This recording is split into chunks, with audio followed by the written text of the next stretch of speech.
Hello नमस्कार, आप सभी स्टूडेंट्स का मुकेश बैरागी एकेडमी में बहुत बहुत स्वागत है। हम लूसेंट की बुक से, जो सामान्य ज्ञान की बुक है, उससे इंडियन पॉलिटी सीरीज पढ़ रहे थे। उसमें आज का टॉपिक है अपना उच्च न्यायालय, यानी कि न्यायपालिका में सर्वोच्च न्यायालय पढ़ लिया। और आज का टॉपिक है उच्च न्यायालय। ये टॉपिक बहुत ही उपयोगी है सभी भर्ती परीक्षाओं के लिए, जिसमें भी इंडियन पॉलिटी आता है उन सब भर्ती परीक्षाओं के लिए ये बहुत ही उपयोगी टॉपिक है। तो पढ़ते हैं उच्च न्यायालय। संविधान के अनुसार प्रत्येक राज्य के लिए उच्च न्यायालय होगा, यानी कि संविधान के अनुसार प्रत्येक राज्य के लिए एक उच्च न्यायालय होगा अनुच्छेद 214 के अनुसार। लेकिन संसद विधि द्वारा दो या दो से अधिक राज्यों और किसी संघ राज्य क्षेत्र के लिए एक ही उच्च न्यायालय स्थापित कर सकती है अनुच्छेद 231 के अनुसार। संविधान के अनुसार प्रत्येक राज्य के लिए एक उच्च न्यायालय होगा 214 के अनुसार। लेकिन संसद विधि द्वारा दो या दो से अधिक राज्यों के लिए किसी संघ राज्य क्षेत्र के लिए एक ही उच्च न्यायालय स्थापित कर सकती है अनुच्छेद 231 के तहत।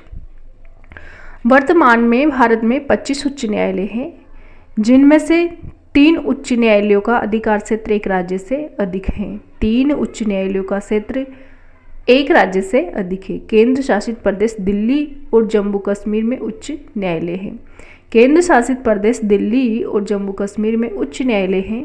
प्रत्येक उच्च न्यायालय का गठन एक मुख्य न्यायाधीश तथा अन्य न्यायाधीशों से मिलकर किया जाता है।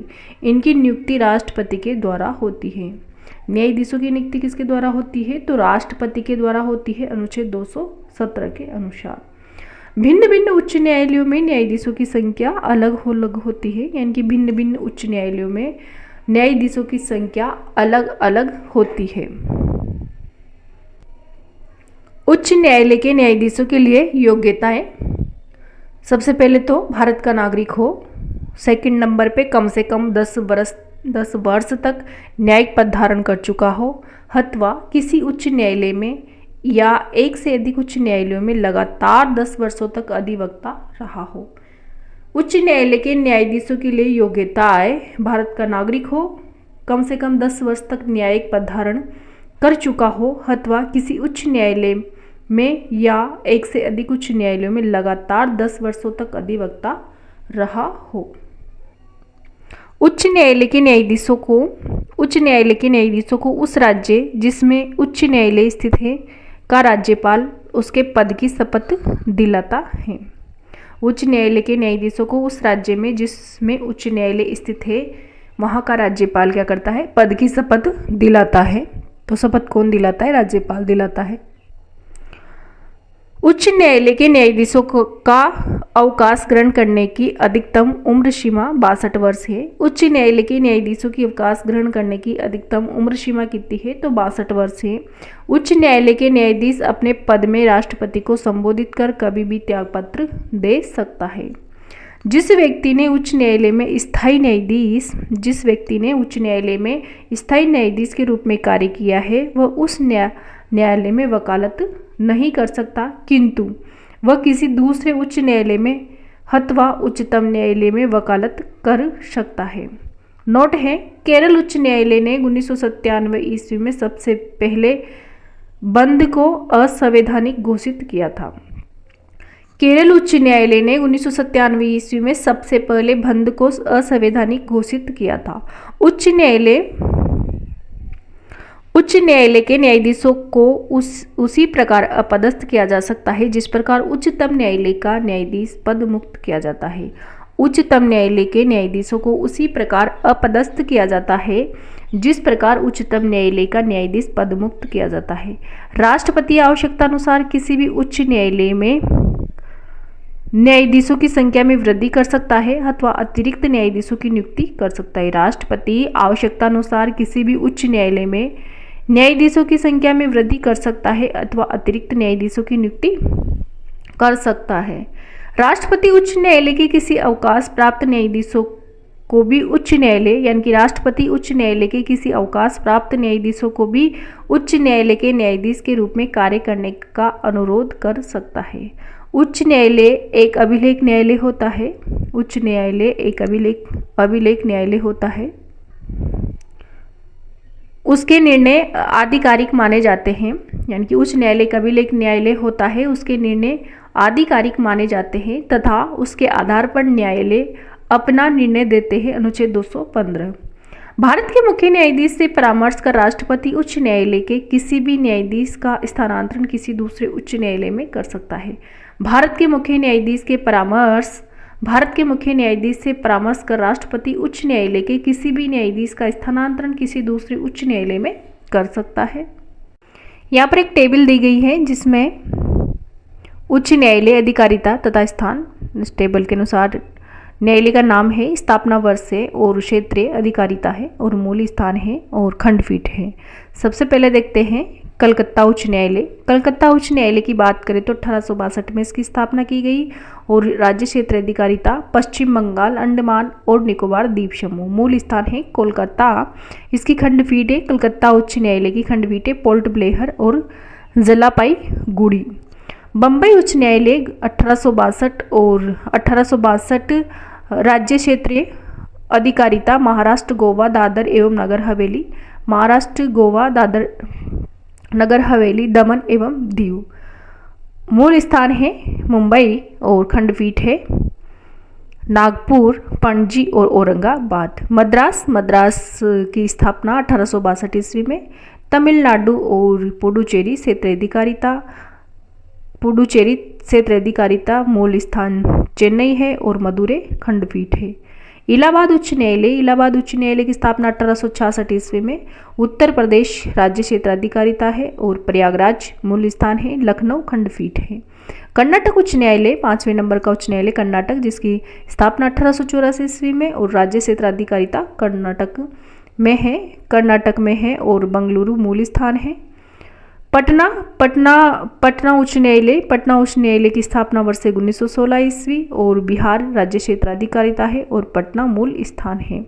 ओडिशा का स्थापना वर्ष 1948 है। ओडिशा राज्य क्षेत्रीय अधिकारिता क्षेत्र है और कटक इसका मूल स्थान है। गुवाहाटी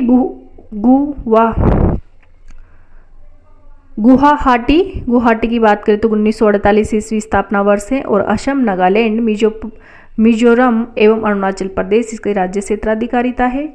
गुवाहाटी मूल स्थान है और कोहिमा, आइजोल और ईटानगर इसका खंडपीठ है। राजस्थान की स्थापना 1950 ईस्वी में की गई। राजस्थान की उच्च न्यायालय की स्थापना 1950 ईस्वी।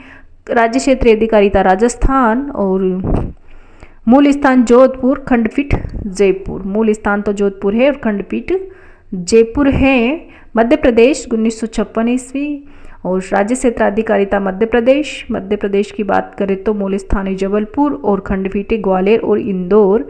केरल राज्य की बात करें, केरल उच्च न्यायालय की बात करें तो 1956 केरल और लक्षद्वीप राज्य क्षेत्र अधिकारिता क्षेत्र है और एर्नाकुलम मूल स्थान है। जम्मू कश्मीर व लद्दाख उच्च न्यायालय की स्थापना 1957 ईस्वी।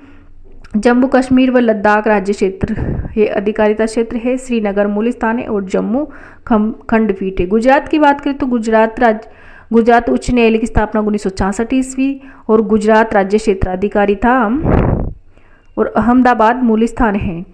दिल्ली उच्च न्यायालय 1966 ईस्वी, राज्य क्षेत्र अधिकारिता दिल्ली और दिल्ली मूल स्थान है। पंजाब हरियाणा उच्च न्यायालय 1966 ईस्वी। पंजाब, हरियाणा और चंडीगढ़ राज्य क्षेत्र अधिकारिता है। चंडीगढ़ मूल स्थान है। हिमाचल प्रदेश 1971 ईस्वी। हिमाचल राज्य क्षेत्र अधिकारिता है और शिमला इसका मूल स्थान है। सिक्किम की बात करें तो सिक्किम उच्च न्यायालय की स्थापना 1975 ईस्वी।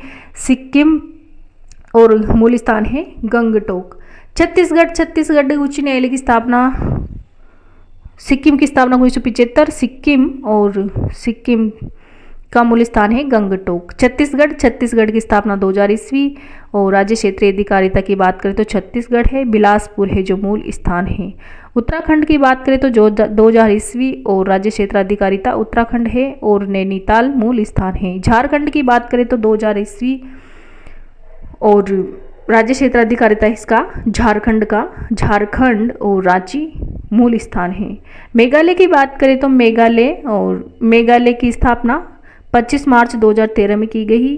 राज्य क्षेत्राधिकारिता मेघालय है और शिलोंग इसकी मूल स्थान है। शिलोंग इसका मूल स्थान है। मणिपुर की बात करें तो मणिपुर उच्च न्यायालय की बात करें तो 25 मार्च 2013 ईस्वी मणिपुर राज्य क्षेत्राधिकारिता है और इम्फाल इसका मूल स्थान है।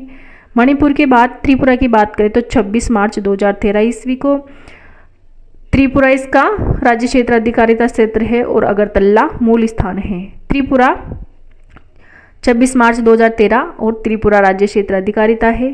तेलंगाना की बात करें तो 1 जनवरी 2019 ईस्वी को राज्य क्षेत्राधिकारिता की बात करें तो तेलंगाना और हैदराबाद मूल स्थान है।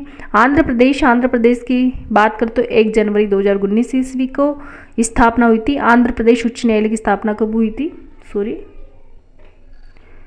तेलंगाना 1 जनवरी 2019 ईस्वी को और आंध्र प्रदेश भी 1 जनवरी 2019 ईस्वी को। आंध्र प्रदेश का राज्य क्षेत्राधिकारिता है आंध्र प्रदेश और अमरावती मूल स्थान है। जब आंध्र प्रदेश एवं तेलंगाना एक ही राज्य थे तब उनका उच्च न्यायालय हैदराबाद था, जिसकी स्थापना 1954 ईस्वी में हुई थी। अगला है उच्च न्यायालय का क्षेत्राधिकार। उच्च न्यायालय के क्षेत्राधिकार की बात करें तो इसमें पहले है प्रारंभिक क्षेत्राधिकार, फिर अपील क्षेत्राधिकार, फिर उच्च न्यायालय के मुकदमों का हस्तांतरण और फिर प्रशासकीय अधिकार। सबसे पहले देखते हैं प्रारंभिक क्षेत्राधिकार। प्रारंभिक क्षेत्राधिकार के अंतर्गत प्रत्येक उच्च न्यायालय को नौकाधिकरण, इच्छा पत्र, तलाक, विवाह, कंपनी कानून, न्यायालय की अवमानना तथा कुछ राजस्व संबंधी प्रकरणों, नागरिकों के मौलिक अधिकारों के क्रियान्वयन, अनुच्छेद 226 के लिए आवश्यक निर्देश, विशेषकर बंदी प्रत्यक्षीकरण, परमादेश, निषेध, उत्प्रेषण तथा अधिकार परीक्षा के लेख को जारी करने का अधिकार प्राप्त है।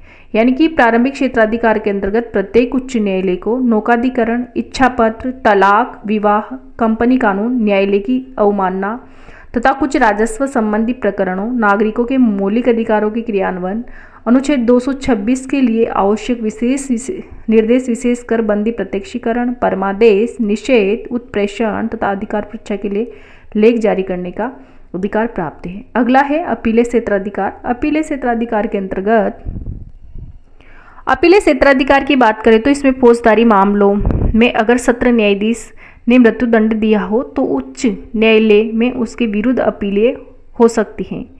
सेकंड पॉइंट है दीवानी मामलों में उच्च न्यायालय में उन सब मामलों की अपीलें हो सकती है जो ₹5 लाख या उससे अधिक संपत्ति से संबंध हो। उच्च न्यायालय पेटेंट और डिजाइन, उत्तराधिकार, भूमि प्राप्ति, दिवालियापन और संरक्षकता आदि मामलों में भी अपील सुनता है।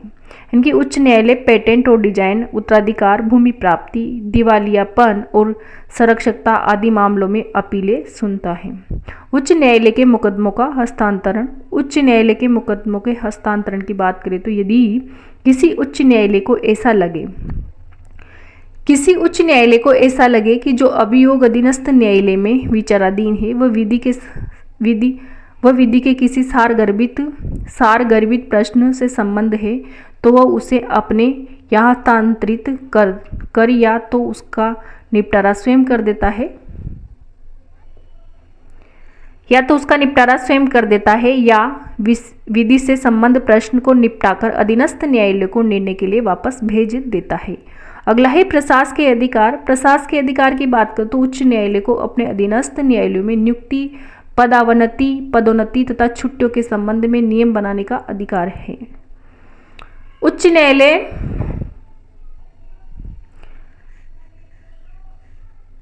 न्यायालय नोट है। उच्च न्यायालय राज्य में अपील का सर्वोच्च न्यायालय नहीं है। राज्य सूची से संबंध विषयों में भी उच्च न्यायालय के निर्णयों के विरुद्ध उच्चतम न्यायालय में अपील हो सकती है। उच्च न्यायालय राज्य में अपील का सर्वोच्च न्यायालय नहीं है। राज्य सूची से संबंध विषयों में भी उच्च न्यायालय के निर्णयों के विरुद्ध उच्चतम न्यायालय में अपील हो सकती है। अगला है लोक अदालत। लोक अदालत कानूनी विवादों के मैत्रीपूर्ण समझौते के लिए एक वैधानिक मंच है। विधिक सेवा प्राधिकरण अधिनियम 1987 संशोधन 2002 द्वारा लोक उपयोगी सेवाओं के विवादों में संबंध में मुकदमेबाजी पूर्व सुलह और निर्धारण के लिए स्थायी लोक अदालतों की स्थापना के लिए प्रावधान करता है। ऐसे फौजदारी विवादों को छोड़कर जिसमें समझौता नहीं किया जा सकता, दीवानी फौजदारी राजस्व अदालतों में लंबित सभी कानून विवाद मैत्रीपूर्ण समझौते के लिए लोक अदालत में लाए जा सकते हैं। कानूनी विवादों को लोक अदालतें मुकदमा दायर होने से पूर्व भी अपने यहाँ स्वीकार कर सकती हैं। लोक अदालत के निर्णय अन्य किसी दीवानी न्यायालय के समान ही दोनों पक्षों पर लागू होते हैं। ये निर्णय अंतिम होते हैं। लोक अदालतों द्वारा दिए गए निर्णय के विरुद्ध अपील नहीं की जा सकती। लोक अदालतों द्वारा दिए गए निर्णयों के विरुद्ध अपील नहीं की जा सकती। देश के लगभग सभी जिलों में स्थायी तथा सतत लोक अदालतें स्थापित की गई हैं। लोक अदालत में 5 लाख तक के दावे पर विचार कर सकती है। लोक अदालत 5 लाख रुपए तक के दावे पर विचार कर सकती है। नोट है, दिल्ली में पहली लोक अदालत अक्टूबर 1985 को बैठी थी तथा इसने एक दिन में दुर्घटना के शिकार लोगों के मुआवजे संबंधी 150 मामले निपटाए थे। दिल्ली की पहली लोक अदालत अक्टूबर 1985 ईस्वी को बैठी थी तथा एक दिन में दुर्घटना के शिकार लोगों के मुआवजे संबंधी 150 मामले निपटाए थे। अगला है उपभोक्ता संरक्षण। उपभोक्ता संरक्षण भारत सरकार ने उपभोक्ताओं के हितों के संरक्षण के लिए उपभोक्ता संरक्षण अधिनियम 1986 पारित किया। उपभोक्ता संरक्षण अधिनियम कब पारित किया? तो 1986 में पारित किया। उपभोक्ता समस्याओं के निपटारे के लिए जिला स्तर पर जिला फोरम, राज्य स्तर पर राज्य उपभोक्ता विवाद निवारण आयोग तथा राष्ट्रीय स्तर पर राष्ट्रीय उपभोक्ता विवाद निवारण आयोग का गठन किया गया है। जिला फोरम 20 लाख तक के मामलों की, राज्य उपभोक्ता विवाद निवारण आयोग 20 लाख से 1 करोड़ तक के मामलों की एवं राष्ट्रीय उपभोक्ता विवाद निवारण 1 करोड़ से अधिक कीमत वाले मामलों की सुनवाई करता है। जिला फोरम की बात करें तो 20 लाख तक के मामलों की तथा राज्य उपभोक्ता विवाद आयोग 20 लाख से 1 करोड़ रुपए तक के मामलों की एवं राष्ट्रीय उपभोक्ता विवाद निवारण आयोग 1 करोड़ से अधिक कीमत वाले मामलों की सुनवाई करता है। अगला है केंद्रीय प्रशासनिक अधिकरण CAT।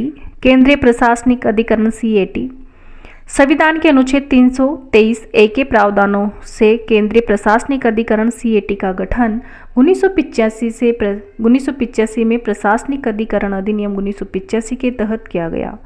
उस समय भारत के प्रधानमंत्री राजीव गांधी थे। CAT का अध्यक्ष उच्च न्यायालय के वर्तमान तथा सेवानिवृत्त न्यायाधीश होता है। अध्यक्ष के अलावा इसमें 16 उपाध्यक्ष एवं 49 सदस्य होते हैं। ये सदस्य न्यायिक एवं प्रशासनिक दोनों क्षेत्रों के लिए जाते हैं। नोट है, मुख्य न्यायमूर्ति HL दत्तू ने सामाजिक न्यायपीठ नाम से विशेष न्यायपीठ का गठन करने का आदेश दिया। नोट है, मुख्य न्यायमूर्ति HL दत्तू ने सामाजिक न्यायपीठ नाम से विशेष न्यायपीठ का गठन करने का आदेश दिया। सबसे पहले है ओडी आल्टेरम पार्टेम। ये लैटिन कहावत है कि यदि प्राकृतिक न्याय का सिद्धांत, जिसका अर्थ है कि कोई भी व्यक्ति बिना सुनवाई के दंडनीय घोषित नहीं किया जाएगा। अगला है ओत्रेपोआ एक्टिव। यह एक प्रतिवादी की याचिका है जिसमें कहा गया है कि उस पर पहले ही उसी अपराध के लिए मुकदमा चलाया जा चुका है, उसे बरी कर दिया गया है। 3rd नंबर पे है नॉन बिस इन आइडेम। इसका मतलब है कि एक ही के बारे में 2 बार नहीं है। सिद्धांत कहता है कि किसी को एक ही अपराध के लिए 2 बार न्याय नहीं देना चाहिए। ओत्रेपा कन्विक्ट ये एक प्रतिवादी की याचिका है जिसमें कहा गया है कि उस पर पहले ही उसी अपराध के लिए मुकदमा चलाया जा चुका है और उसे दोषी ठहराया जा चुका है। ओत्रेपा कन्विक्ट यानी कि यह एक प्रतिवादी की याचिका है जिसमें कहा गया है कि उस पर पहले ही उसी अपराध के लिए मुकदमा चलाया जा चुका और उसे दोषी ठहराया जा चुका है। तो ये था आज का टॉपिक इंडियन पॉलिटी से न्यायपालिका का और इसमें उच्च न्यायालय का। तो वीडियो देखने के लिए आपको बहुत बहुत धन्यवाद। अगर वीडियो पसंद आए तो लाइक करें, शेयर करें एंड कमेंट बॉक्स में कमेंट करें। चैनल में पहली बार आए हो तो चैनल को सब्सक्राइब करें। Thank you.